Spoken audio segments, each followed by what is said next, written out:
bombastic affection. Looking at this lady, I got so confused. Do not get me wrong, not because I despise her or being rude. It's just that she looks so familiar.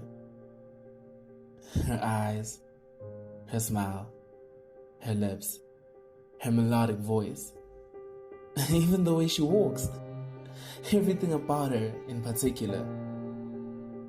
I have to state this, she was so peculiar.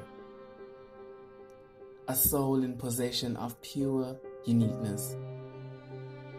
One could tell by the way she dresses. Observing her outer beauty is making my thoughts run wild. She's just a one of a kind. Evaluating her inner beauty is making my world spin around. A lady like her, one will never find.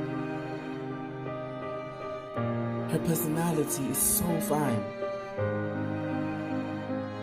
If I could literally give my heart to her to depict my affection, that's a sacrificial offering I would never mind.